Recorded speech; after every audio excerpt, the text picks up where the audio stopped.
A really cool integration technique. Hello, this is Keith Livingston from Hypnosis101.com with another video NLP and hypnosis tip to help you whether you're a therapist or a serious hobbyist in the fields of NLP and hypnosis. Michael Bennett's quick integration technique. A few years back, Michael Bennett from Bennett Stellar University came up with what I think is a really great quick integration technique. We'd both recently read Monsters and Magical Sticks, There's No Such Thing as Hypnosis by Stephen Heller. In the book, Heller points out that where people are stuck, they're often thinking about their problem, mainly in one representational system. Now, what are rep systems? A brief explanation. We think with our senses. When we think, we make internal images, we hear sounds in our mind's ear, we think and have memories that have smells and tastes and feelings too. In NLP, we call our visual, auditory, kinesthetic, and olfactory gustatory thought channels representational systems. So if you're reading this post and hearing the words inside your head,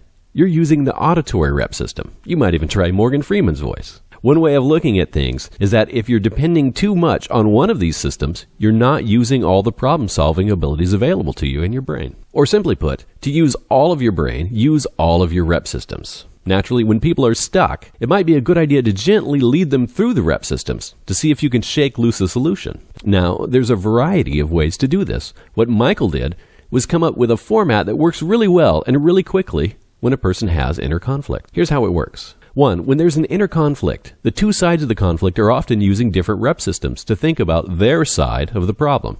2. The visual rep system is a good one for sharing information. 3. If you move both sides of the conflict into the visual system, they'll start to share information more freely and more easily come up with solutions. When it works, it pretty much seems like you're a wizard and you've just waved a magic wand. It's really cool. Oh, and by the way, I use this one a lot myself when I don't have time to go through the full parts integration process. This process is easy to go through by yourself. 1. Get in touch with one part of the conflict. If you want to stop smoking, for instance, get in touch with the part of you that wants to keep smoking. Make sure you think about it to the point where you feel the positive feelings you get from doing it. 2. Having that feeling now, what comes to mind as you feel it? A picture? A sound? 3. Distract yourself for a moment and do the same thing with the other side of the issue.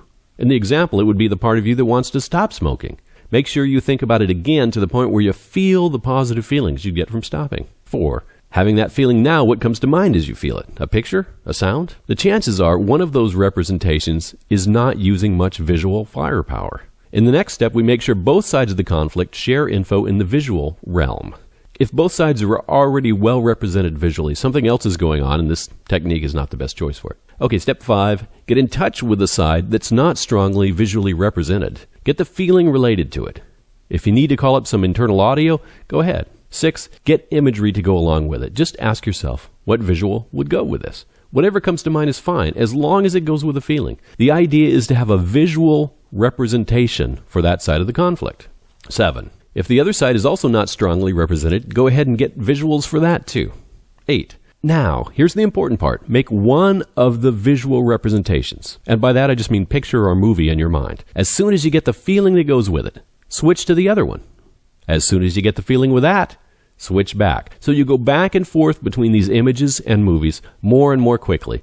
Typically, what happens is that the images move together spatially and or they blend in some way. After that process is completed, think about the subject of the whole thing and notice how it's shifted. Typically, you'll find it has. It's cool. Now, the process isn't appropriate for every situation. If you find something it doesn't work on, just go through the full parts protocol or use some other technique. That's it for this NLP and hypnosis video tip. If you want more details, click on the link below the video. There's also more information about the full parts integration process there as well. We'll see you next time. Bye-bye for now.